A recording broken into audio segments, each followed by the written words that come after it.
Hello students, welcome to your chemistry classroom, my YouTube channel Learn Chemi. Chapter 4 Chemical Kinetics.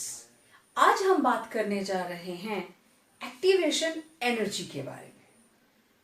Previous lecture के अंदर हमने activation energy calculate की from Arrhenius equation graphically as well as by measuring rate constant at two different temperatures, right. उसके numericals भी किए आप लोगों ने. Now let us understand what is the concept of activation energy. Okay, ये मेरे पास दो तरह की रिएक्शंस रहती हैं. मैं दोनों के बारे में बात करूंगी आपसे. एक रिएक्शंस होती हैं एक्सोथर्मिक और एक होती हैं एंडोथर्मिक, राइट. बेसिकली आप छोटे उसमें क्लासेस में पढ़कर आए हो, प्रीवियस क्लास के अंदर भी. एक्सोथर्मिक मींस, एक्सो मतलब बाहर, जो हीट बाहर लिबरेट करती हैं. The reactions in which heat is liberated मतलब डेल्टा एच होता है negative. Endo means inside, in which heat is absorbed. ठीक है, चलो हल्की सी रेपिटेशन है. इसके अंदर होती है हीट लिबरेटेड और यहां पे heat absorbed.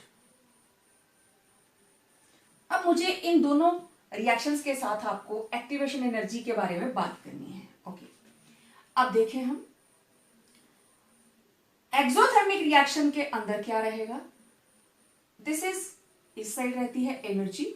This is energy of reactant ER. ये P क्रॉस करी और ये बन गया प्रोडक्ट. यहां पे है रिएक्टेंट, इधर है रिएक्टेंट, यहां बन गया product. This is energy of product. ठीक है, और ये जो हाईएस्ट पीक है इस एनर्जी को बोलते हैं ETH. मतलब ETH इज थ्रेशोल्ड एनर्जी, मतलब the minimum amount of energy that the reactants must possess in order to cross this energy barrier. क्योंकि इस एनर्जी बैरियर की टोटल एनर्जी कितनी है, E थ्रेशोल्ड. तो इतनी एनर्जी जब रिएक्टेंट के पास आएगी तभी वो प्रोडक्ट में कन्वर्ट हो सकते हैं. ठीक है, दूसरी साइड भी हमने यहां पे एनर्जी ले ली. और अब एंडोथर्मिक का मतलब रिएक्टेंट की एनर्जी कम है और प्रोडक्ट की एनर्जी ज्यादा है. ये रही एनर्जी ऑफ रिएक्टेंट और ये रही एनर्जी ऑफ प्रोडक्ट और ये रहा एनर्जी थ्रेशोल्ड. ओके, ये सिंपल ग्राफ है जो हम बनाते हैं एक्सोथर्मिक और एंडोथर्मिक रिएक्शंस के लिए. आपको +1 का कंसेप्ट याद आ रहा होगा. Okay, now what else. Activation energy इसमें कहां पे इन्वेट करेगी. ये रही रिएक्टेंट की एनर्जी. अगर मैं इसको 0 लेके चलूं, इस साइड को there is progress of reaction, इधर को रिएक्शन का प्रोग्रेस है. अगर मैं यहां लूं 10, 20, 30, 40, 50, 60, 70, तो 70 है थ्रेशोल्ड एनर्जी. रिएक्टेंट की एनर्जी है 40 और प्रोडक्ट की एनर्जी क्या है. अगर मैं इसको थोड़ा सा एक्स्ट्रापोलेट करूं तो इट इज नियरली 15, राइट. मैं चलो यहां की जो एग्जांपल आ रही है, मेरे पास E थ्रेशोल्ड है 70, energy of reactant is 40 and energy of product it is 50. अब रिएक्टेंट को 70 क्रॉस करने के लिए कितनी एनर्जी कम पड़ रही है, 30. यहां तक 40 है, यहां तक 70 है. देख लीजिए, यहां से यहां तक 70 और ये उसमें से 40 माइनस कर दिए, तो ये जो इतनी जगह बची, देख लो 10, 20, 30 है ना, 50, 60, 70. अब ये जो इतना अमाउंट बचा, ये एनर्जी अगर हमें मिल जाती तो ये रिएक्टेंट यहां से क्रॉस करके प्रोडक्ट में कन्वर्ट हो जाते. तो what is this energy. This is additional amount of energy और excess amount of energy which is supplied from outside. We have to supply activation energy, हमें सप्लाई करनी पड़ेगी in the form of heat, temperature बढ़ा देंगे हम, and that will act as activation energy. तो this is additional और excess amount of energy which must be supplied to the reactants in order to cross the energy barrier to bring about the chemical reaction. Clear? अब इसमें देखें exothermic reaction के अंदर energy of reactant it is greater then energy of product, right? Reactant की ज्यादा है, product की कम है, and delta H it is always EP minus E R, product minus reactant. तो देखो प्रोडक्ट कम है, रिएक्टेंट ज्यादा है, तो डेल्टा एच क्या आया? नेगेटिव. एक्सोथर्मिक. इधर देखें आप, अब देखो, ठीक है, अगेन मैं इसको ले लू 0, 10, 20, 30, 40, 50, 60, 70, लेट इट बी 80. अब देखो यहां पे थ्रेशोल्ड क्या है? 80. ये मैं सिर्फ आपको बेटा एग्जांपल दे रही हूं समझाने के लिए. और इस साइड हो रही है प्रोग्रेस ऑफ रिएक्शन, ठीक है. ई थ्रेशोल्ड 80 और रिएक्टेंट की एनर्जी देखो 20 से थोड़ी सी कम है, तो let it be energy of reactant it is 18, right? तो ई एक्टिवेशन कितनी आएगी? E threshold minus energy of reactant, 80 minus 18, तो कितना आ गया? 2 और 6, ठीक है. तो एक्टिवेशन एनर्जी कितनी आई? 62. यहां एक्टिवेशन एनर्जी हमारे पास कितनी आई थी? ये था E threshold minus E reactant, 70 minus 40 it was 30. उधर आई 62, ठीक है. Also now see energy of product it is greater than energy of reactant. energy of reactant is 18, right? अगर आप यहां से देखें, और product it is nearly 35, ज्यादा है ना, तो delta H it will be EP minus ER. तो ये क्या आया? पॉजिटिव. और आपको पता है एंडोथर्मिक के लिए डेल्टा H क्या होता है? पॉजिटिव. देखो ये फिक्स्ड वैल्यूज नहीं है, ये सिर्फ मैंने आपको समझाने के लिए मार्किंग दी है इधर कि आप देख पाए. ओके. अब देखो हर तरफ ये रिएक्टेंट की अपनी एनर्जी, लेकिन इसको यहां तक जाना है, ई थ्रेशोल्ड को क्रॉस करना है ना? कल वाला एग्जांपल याद है आपको? 160 रुपीज चाहिए एक पर्टिकुलर सिटी में जाके वापस आने के लिए. यू हैव टू पे फेयर फॉर बस. ओके, पापा ने तो 100 रुपीज दे दिए, बट यू रिक्वायर 160 रुपीज. फिर या तो आप अपने किसी फ्रेंड से लेंगे, या आप अपनी मम्मा को बोलोगे, या दीदी को बोलोगे, या भैया को बोलोगे. तो भैया को बोला कि भैया जी मुझे पैसे चाहिए क्योंकि मेरे पास पैसे कम पड़ रहे हैं. ओके, तो उन्होंने ये अमाउंट दे दिया आपको.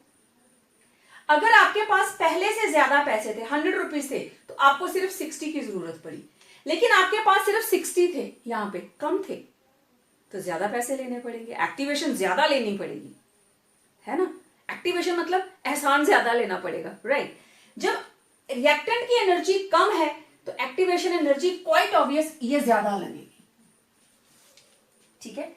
और जब रिएक्टेंट की एनर्जी पहले से ही ज्यादा है तो एक्टिवेशन एनर्जी बहुत ही कम लगेगी और आसानी से वो प्रोडक्ट के अंदर कन्वर्ट हो जाएगा. तो अगर मैं सिंपल एक्टिवेशन के बारे में बात करूं तो it is the additional or excess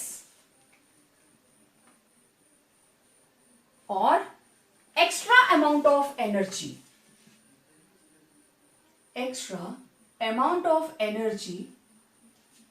supplied from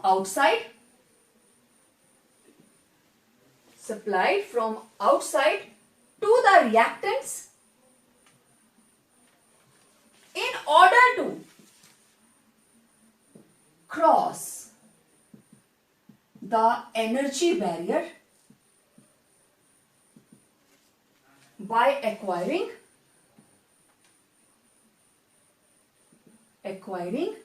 energy equal to or greater than or greater than E threshold and bring about chemical reaction. Chemical reaction. Let me check. आप इसको देख पा रहे हो, पढ़ सक रहे हो इसको? ओके, तो it is the additional or excessive or excessive or extra amount of energy supplied from outside, किसको? To the reactants in order to cross the energy barrier. This is the energy barrier. By acquiring, अब देखो ये energy किसके बराबर होगी? Threshold के बराबर, है ना? अगर 160 से ज्यादा भी पैसे मिल जाएंगे तो उसका नुकसान कोई नहीं है, ठीक है ना? एक्स्ट्रा भी होंगे तब भी आप उसको क्रॉस कर जाओगे। तो इसको आप क्रॉस करके एनर्जी एक्स्ट्रा सप्लाई की, तब ये एनर्जी किसके बराबर होगी? थ्रेशोल्ड एनर्जी के बराबर, और एनर्जी बैरियर को क्रॉस करके एक्चुअली रिएक्शन कंप्लीट होगी।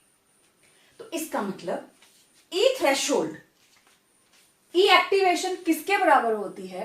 It is equal to E threshold minus energy of reactants. Clear?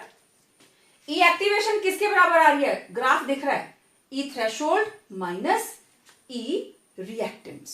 Clear? Okay, अब देखिए जो एक्सोथर्मिक और एंडोथर्मिक, इसके ग्राफ आपने अच्छे से समझ लिए, ठीक है? अब इन्हीं ग्राफ्स में से देखना, मैं कुछ एक जनरलाइजेशंस यहां पे लिखूंगी और आपको ये कंसेप्ट बिल्कुल क्लियर हो जाएगा, ठीक है? देखिए, ये रहा एक्सोथर्मिक रिएक्शन और ये है एंडोथर्मिक रिएक्शन, ठीक है? एक्सोथर्मिक के अंदर डेल्टा H इज नेगेटिव और एंडोथर्मिक के अंदर है delta H is equal to positive, right? अब यहां देखो, exothermic reactions, for exothermic reaction activation energy is low. Clear? Exothermic के लिए एक्टिवेशन एनर्जी लो होती है, and for endothermic activation energy is high. Clear? Okay, अब देखो, एक्टिवेशन एनर्जी कम है, 100 रुपीज पहले से थे, 60 रुपीज और देने थे उसको, और वो आसानी से बैरियर क्रॉस कर जाएगा।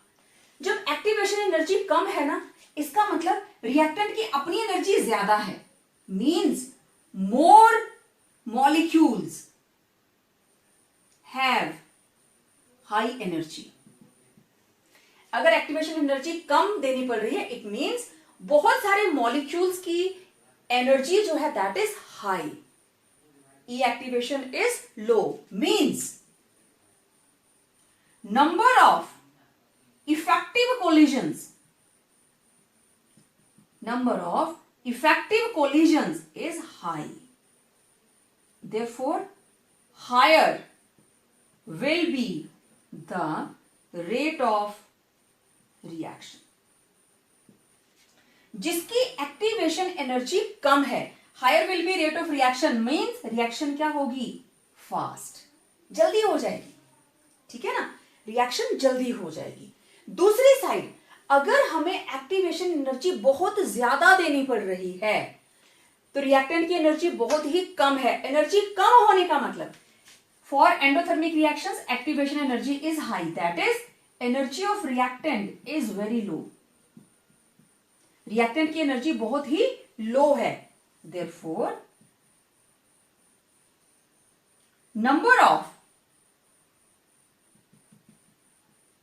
number of effective collisions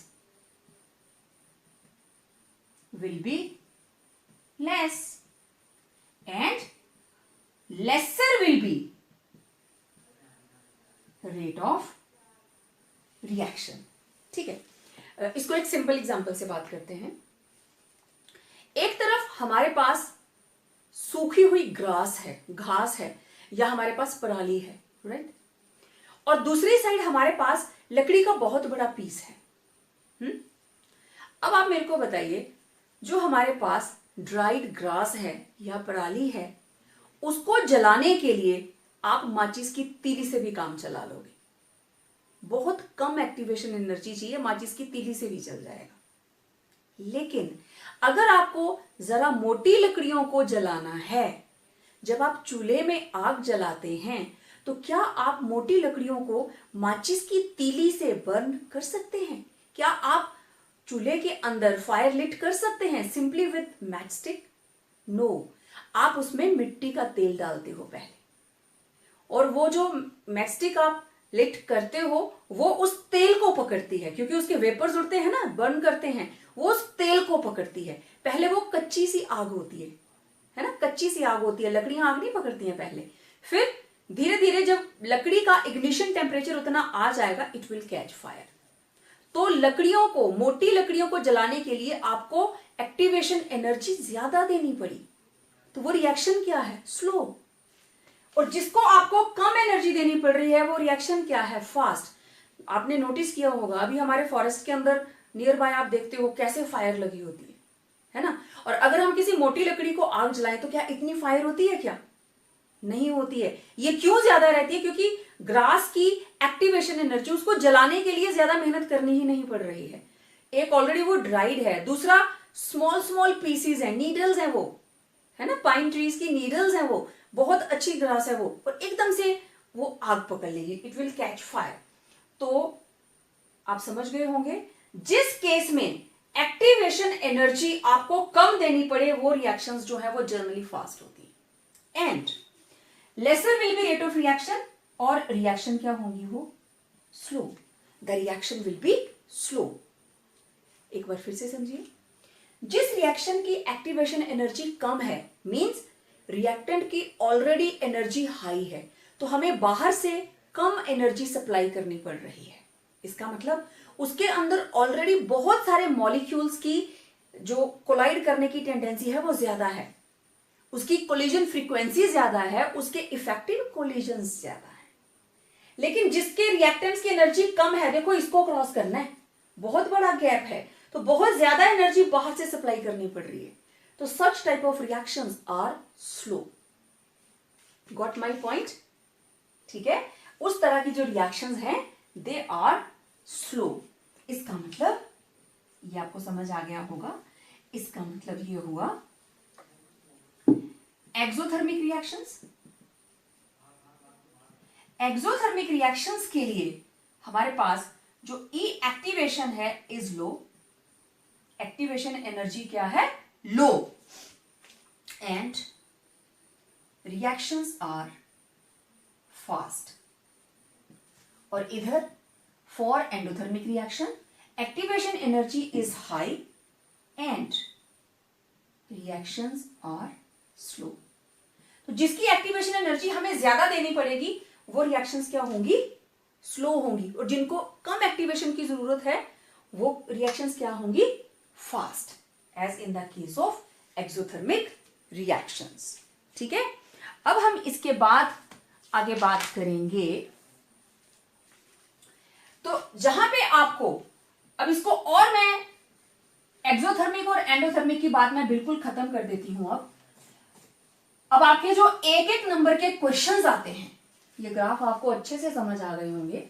अब जो एक एक नंबर के क्वेश्चंस आते हैं वो सिंपल सी बात, हाई एक्टिवेशन एनर्जी, जिन रिएक्शंस की एक्टिवेशन एनर्जी हाई है, slow reactions, low activation energy, fast reactions. Right, अब आप लोग समझ गए हैं इसके बारे में कि एक्टिवेशन एनर्जी का कंसेप्ट क्या है। ये एनर्जी एक्स्ट्रा लगानी ही पड़ेगी, either in the form of आप उसका टेम्परेचर बढ़ा दें या बाहर से हीट सप्लाई कर दें, whatever method you can adopt, but this energy has to be supplied from outside. Okay, अब नेक्स्ट एक्टिवेशन एनर्जी के ऊपर ही बेस्ड हमारे पास नेक्स्ट थ्योरी है, that is activated complex theory. Activated complex theory, ये थ्योरी क्या कहती है?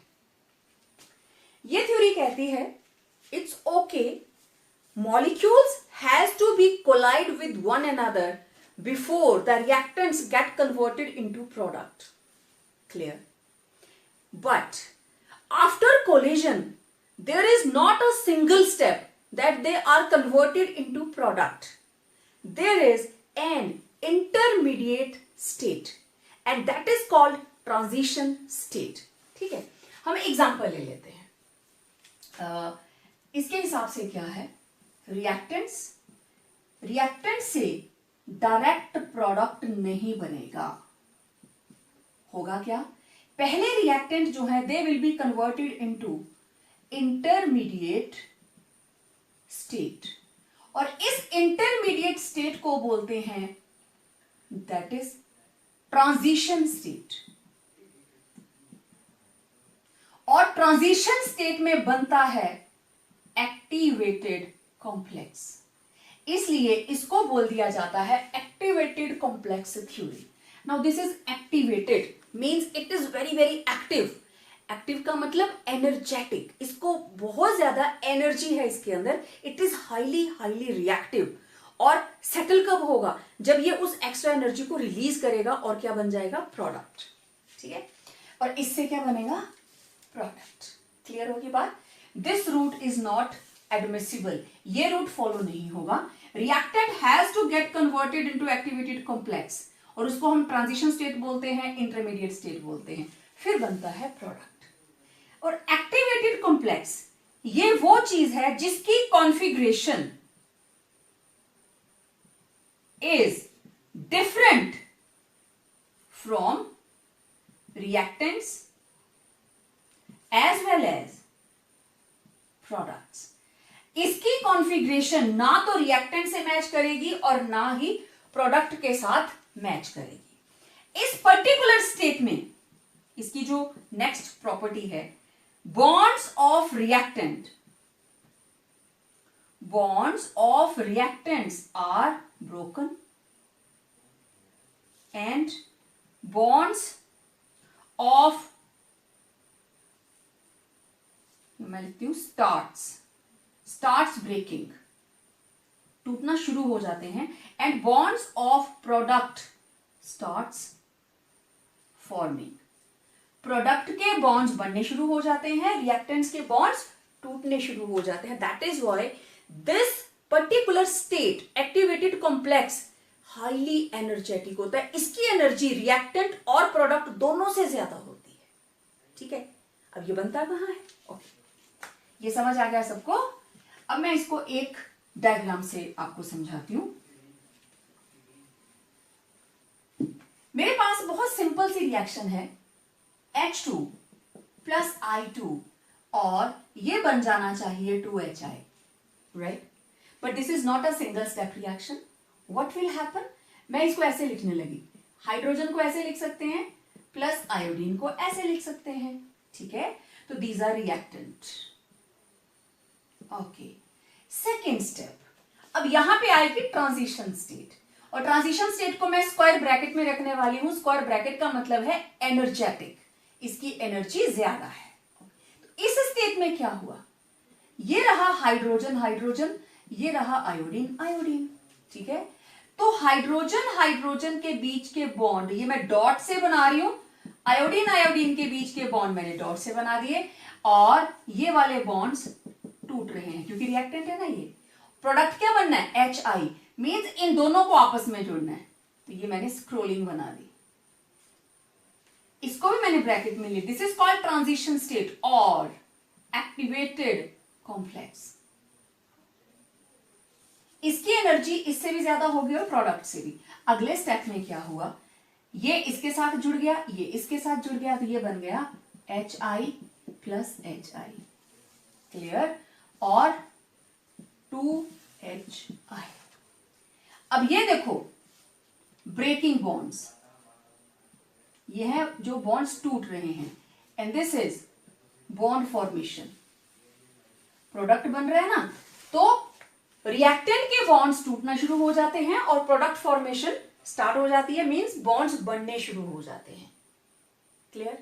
अब इस चीज को मैं अगर एनर्जी लेवल डायग्राम में रिप्रेजेंट करूं, ये लीजिए, एनर्जी ऑफ रिएक्टेंट. ठीक है, ये रही एनर्जी ऑफ रिएक्टेंट, ये रहा एनर्जी बैरियर और वो रही energy of product. This is energy of reactant, this is energy of product, this is activation energy. Okay, अब यहां से हमने this is E threshold. Okay, ये रिएक्टेंट यहां पे क्या हो रहा है, इधर हो गया HH प्लस II. क्लियर? इधर बना एक्टिवेटेड कॉम्प्लेक्स, ट्रांजिशन स्टेट और एक्टिवेटेड कॉम्प्लेक्स. तो वो बनता है इस पीक के ऊपर. तभी मैंने बोला था ना उसकी एनर्जी रिएक्टेंट और प्रोडक्ट दोनों से हाई होगी. तो यहां क्या हो रहा है, यहां पे हाइड्रोजन हाइड्रोजन का बॉन्ड टूट रहा है, आयोडीन आयोडीन का बॉन्ड टूट रहा है, लेकिन H और I के बीच का बॉन्ड बन रहा है. This is transition state. और यहां पे फिर प्रोडक्ट की बॉन्ड फॉर्मेशन हो गई and energy is always released during bond formation. और यहां क्या बन गया, HI प्लस HI, या मैं सिंपल कर दूं यहां पे 2HI. ये रहा रिएक्टेंट, प्रोडक्ट, और ये रही transition state. This is activated complex theory कि कोलिजन के बाद डायरेक्ट रिएक्टेंट प्रोडक्ट में कन्वर्ट नहीं होगा. It will be having a transition state, और वो ट्रांजिशन स्टेट जो है it is highly energetic state. अब आपको क्वेश्चन आता है, what is transition state? It is highly energetic state formed at the peak of energy level diagram which is having energy higher than reactant as well as product. मैंने जो बोला लिख पाओगे? Okay, थोड़ा सा लिख के बता देती हूं. तो activated complex, it is a species formed at the peak of energy level diagram, peak of energy level diagram. It is a highly energetic, it is highly energetic species, energetic species formed at the peak of energy level diagram, which is having very high energy, very high energy, greater than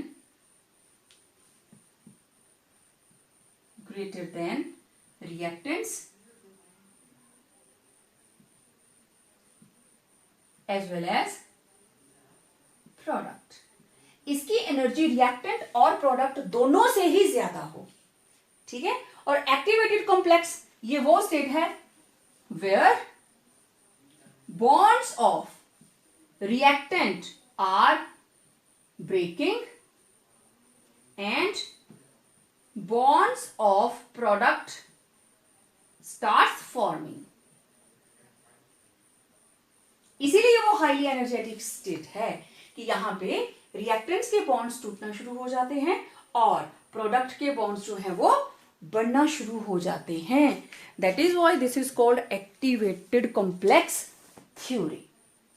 energy level diagram आपको अच्छे से समझ में आ गया? Okay, अब देखिए ये clear हो गया सबको. अब रिवर्सिबल रिएक्शन के लिए एक्टिवेशन एनर्जी का क्या कंसेप्ट होता है, let us find out.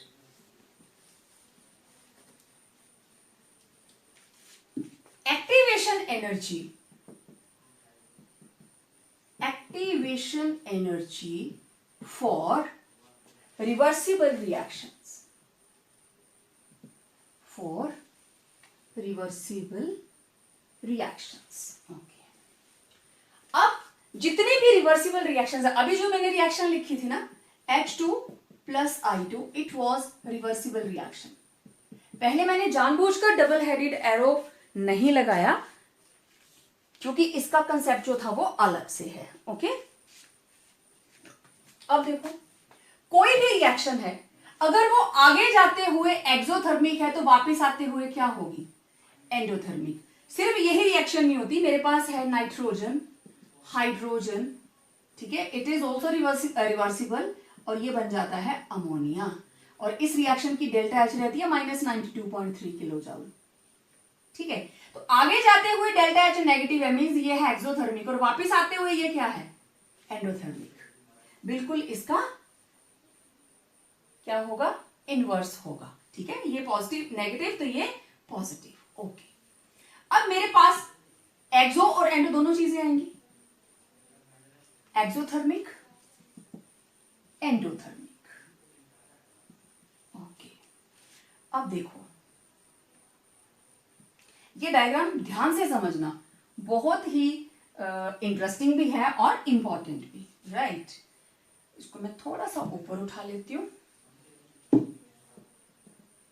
Exothermic,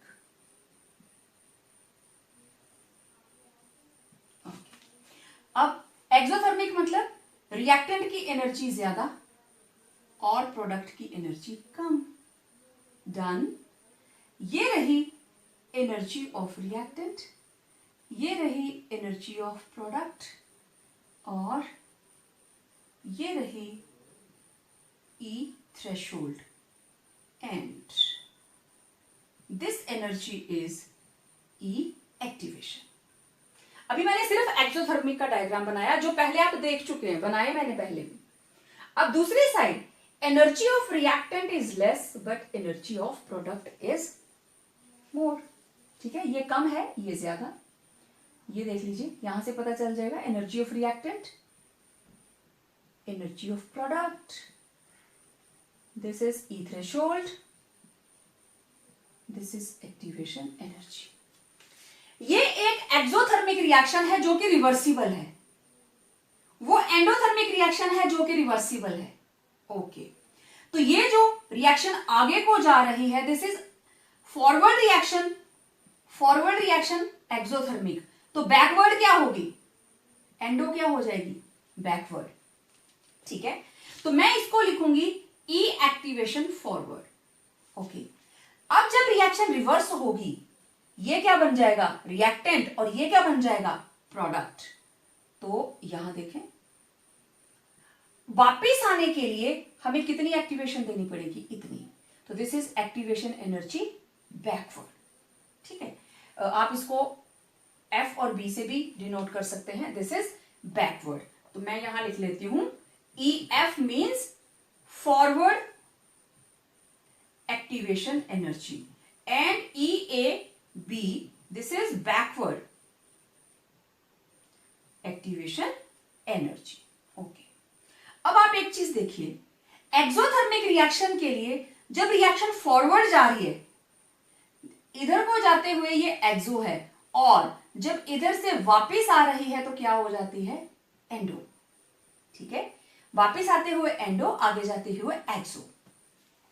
तो आप देखो, एक्सोथर्मिक रिएक्शन के लिए एक्टिवेशन एनर्जी हमेशा लो होती है, और एंडोथर्मिक रिएक्शन के लिए, ठीक है, मैं इसको थोड़ा और क्लियरली लिखती हूं, ये रिएक्शन इधर को जा रही है तो एक्सो है, और जब ये इधर से इधर को आ रही है तो क्या है, एंडो। और एंडोथर्मिक की देखो, बैकवर्ड रिएक्शन की एक्टिवेशन एनर्जी को हम क्या बोलेंगे, बैकवर्ड एक्टिवेशन एनर्जी। तो साफ दिखाई दे रहा है, फॉर एक्सोथर्मिक रिएक्शंस,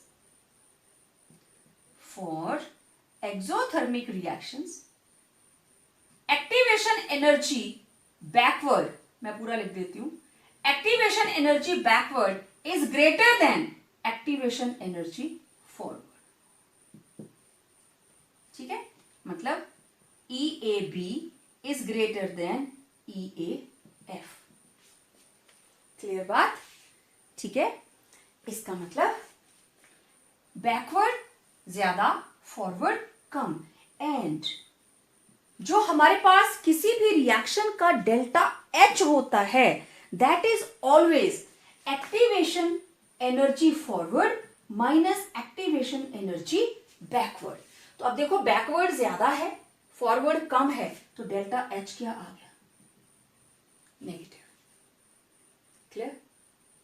दूसरी साइड देखें, कोई एंडोथर्मिक रिएक्शन, आगे को जाते हुए एंडोथर्मिक है, तो वापस आते हुए क्या हो जाएगी, एक्सोथर्मिक, क्योंकि वापस आते हुए ये रिएक्टेंट और ये product.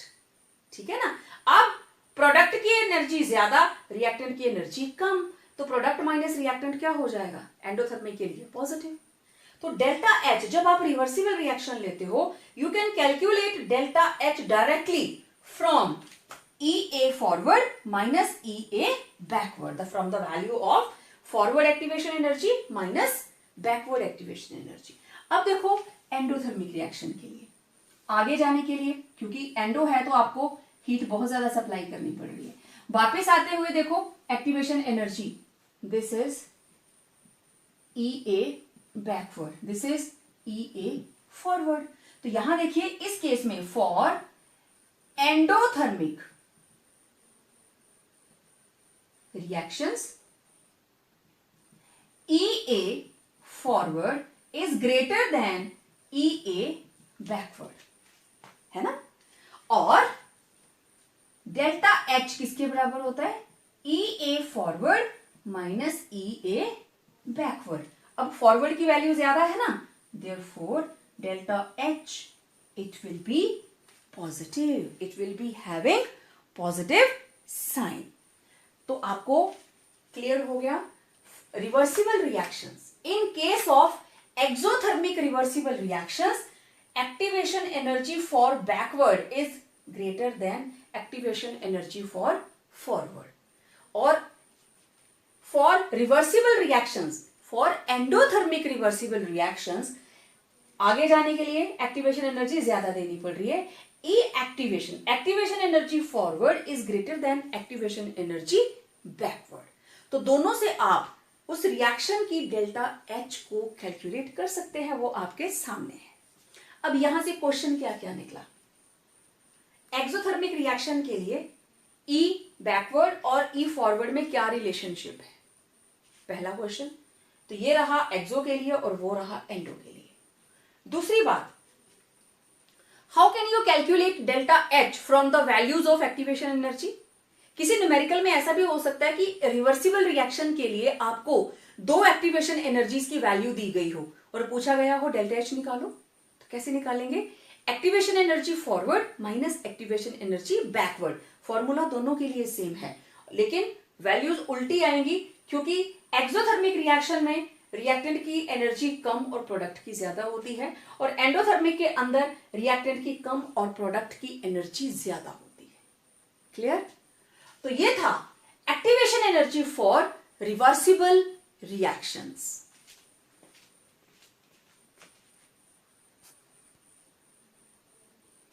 Now, next, let us see what is the effect of catalyst on rate of reaction.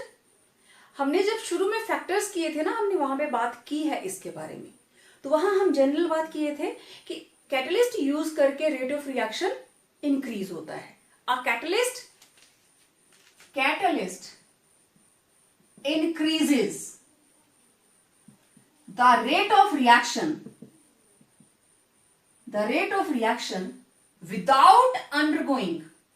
without getting consumed itself, खुद कंज्यूम नहीं होगा, और without undergoing any permanent change.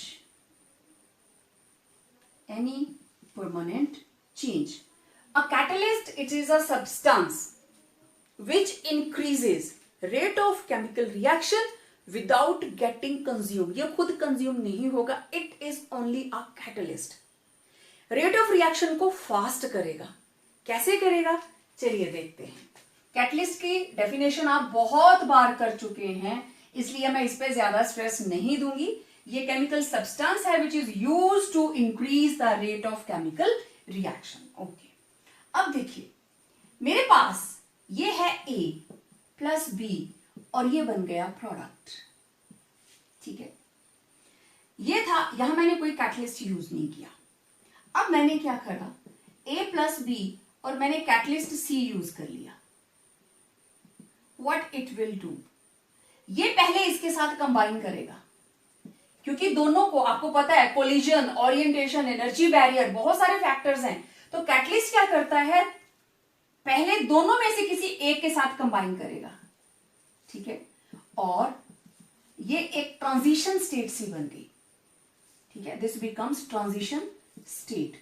और नेक्स्ट कॉलम के अंदर अब ये दोनों आपस में जुड़ जाएंगे, प्रोडक्ट बन गया और सी निकल गया, फिर से फ्री हो गया। कैटलिस्ट इज अगेन फ्री, ये रिएक्शन के अंदर कंज्यूम नहीं होता। आप बहुत सारी रिएक्शंस लिखते हो, जैसे ये रही ethene plus hydrogen in the presence of platinum और निकल और पैलेडियम, ठीक है। अब ये भी गैस, ये भी गैस, दोनों को आपस में टकराना है और इसके अक्रॉस ऐड होना है, तो ये तो फ्लिप ओवर करते रहेंगे, ओरिएंटेशन प्रॉपर नहीं आएगी। फिर हमने एक कैटलिस्ट यूज किया। ये कैटलिस्ट क्या करता है, ये रहा प्लेटिनम, इधर से आई इथीन, ठीक है, और वो इसके ऊपर आके बैठ गई, उधर से आई हाइड्रोजन, वो इसके ऊपर आके बैठ गई, फिर रिएक्शन हुआ, एक हाइड्रोजन इसमें ऐड हो गई और दूसरी हाइड्रोजन इसमें ऐड हो गई, और ये बन गया CH3, ऐसे बनता है ना। तो जो कैटलिस्ट है, स्पेशली डी ब्लॉक एलिमेंट्स, कुछ कंपाउंड्स भी होते हैं, कुछ प्योर मेटल्स भी हम यूज करते हैं, they act as a working table. एक कॉमन फैक्टर आ गया जिसने दोनों को कैच कर लिया। गैस मॉलिक्यूल्स तो घूमे जा रहे थे, दोनों को सरफेस के ऊपर बिठा दिया and made them to react, ठीक है। तो कैटलिस्ट क्या करता है, ये रिएक्शन को फास्ट कर देता है, it increases the rate of reaction, क्योंकि ये दोनों पता नहीं कब प्रॉपर ओरिएंटेशन के साथ एक दूसरे के सामने आएंगे। तो कैटलिस्ट मीडिएटर का काम करता है, वो दोनों को जानता है, ठीक है, वो दोनों की दोस्ती करा देता है, ये दोनों आपस में बात नहीं कर रहे, ये दोनों की दोस्ती करा देता है and product formation will be there. अब ऐसा क्या होता है, कैटलिस्ट ऐसा कैसे कर लेता है, let us find from a energy level diagram, ठीक है। अब मैं डायग्राम थोड़ा सा बड़ा बनाती हूं, वही एनर्जी लेवल डायग्राम बनेगा जो हम पहले बनाते आ रहे हैं, और सबसे सिंपल जो है, क्योंकि एक्सोथर्मिक रिएक्शंस आर स्पॉन्टेनियस।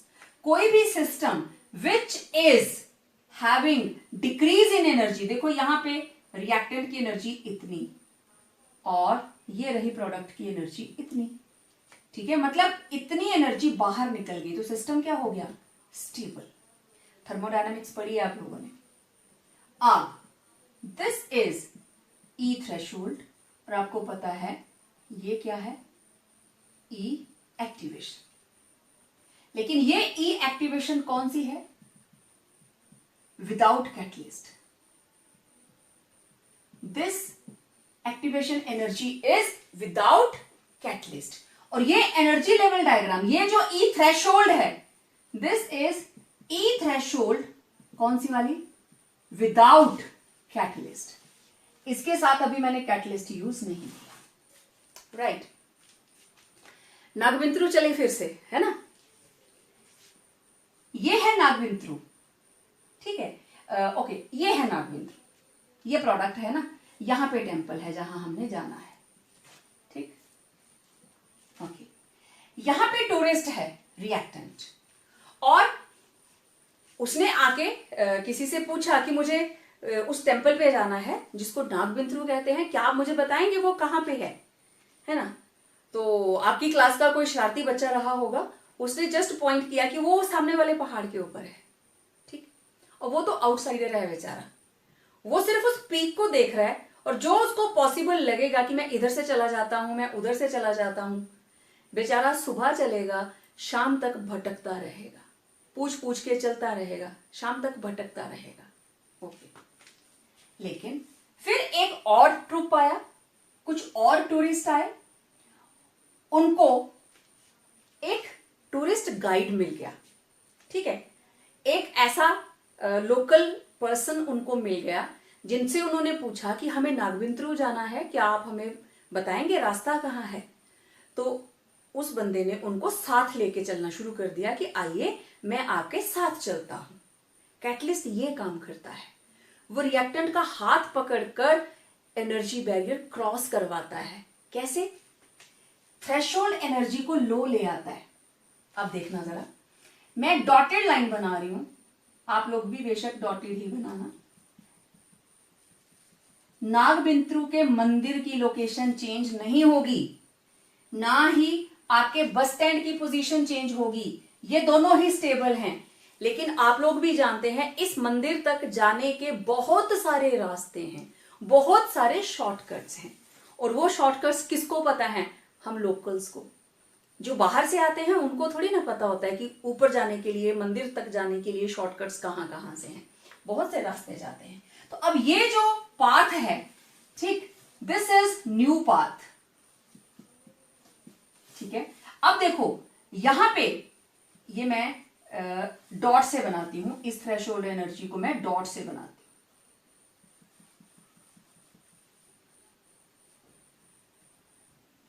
ठीक है। अब ये थी ई थ्रेशोल्ड, ये वाली, ठीक है। अब इसकी ई थ्रेशोल्ड, इसको मैंने डैश ले लिया, ठीक है। तो दिस इज, जो मैंने डॉट डॉट करके बनाई है, ई थ्रेशोल्ड विद कैटलिस्ट। इतना ही नहीं, अब ये पीक यहां पहुंच गई, और देखो activation energy E A dash, this is with catalyst. समझ आ रही है सबको? तो यहां पे E A, this is activation energy without catalyst, without catalyst, and EA dash activation energy with catalyst. Okay. E threshold, this is threshold energy without catalyst, and E threshold dash threshold energy with catalyst. और अब आप देखिए catalyst ने क्या किया, एक अलग path दिया। A catalyst provides a different path with low threshold energy and less activation energy. आपका ग्राफ ही बता रहा है। Importance of catalyst is, catalyst provides a new path to the reactants which is having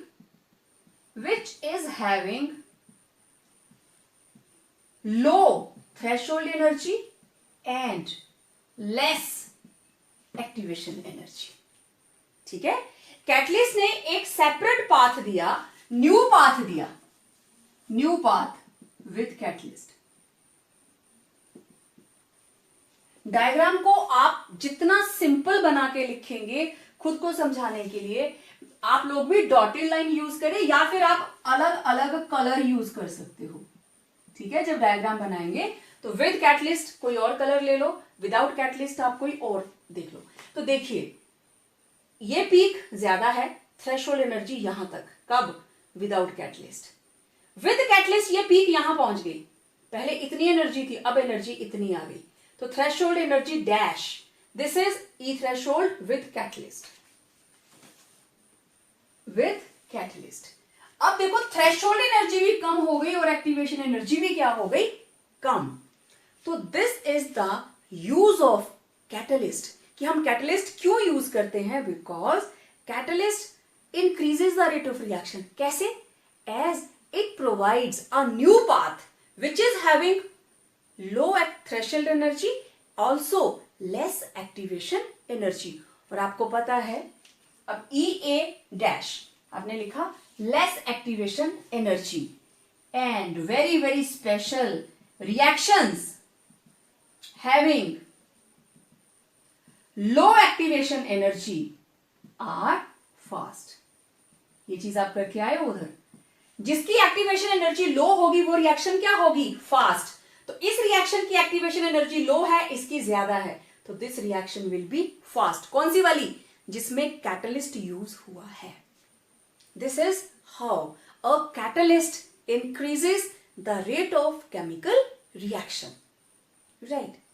catalyst के उल्टे होते हैं inhibitors. Inhibitors, ठीक है।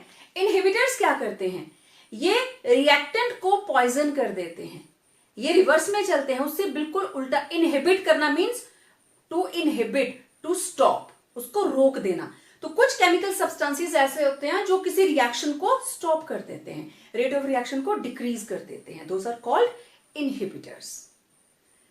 तो it was the last lecture of this chapter and I hope you people enjoyed the whole chapter. It was quite interesting.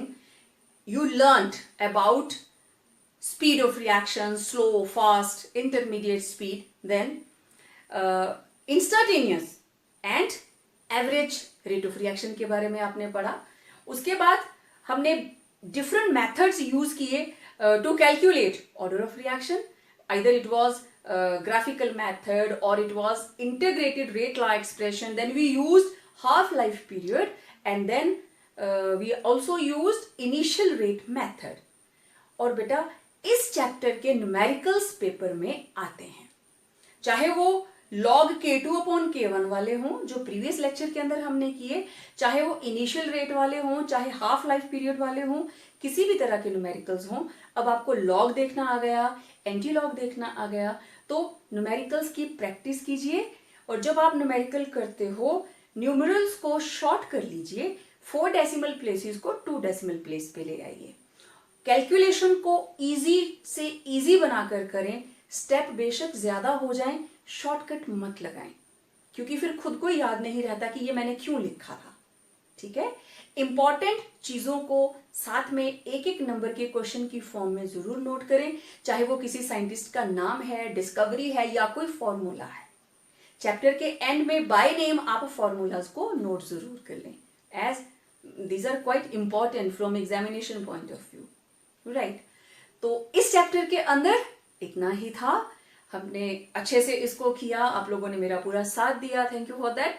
और जब तक हम नेक्स्ट चैप्टर लेकर आपके साथ बात करेंगे, आपके सामने आएंगे, तब तक जितने चैप्टर हम कर चुके हैं बेटा उसकी अच्छे से रिवीजन करें। और कोई भी प्रॉब्लम हो तो कमेंट सेक्शन में आप जरूर अपनी क्वेरी भेजें, मैं आपको जरूर रिप्लाई करूंगी। तो मिलते हैं नेक्स्ट चैप्टर में एक नए वीडियो के साथ, तब तक stay home, stay safe and stay happy.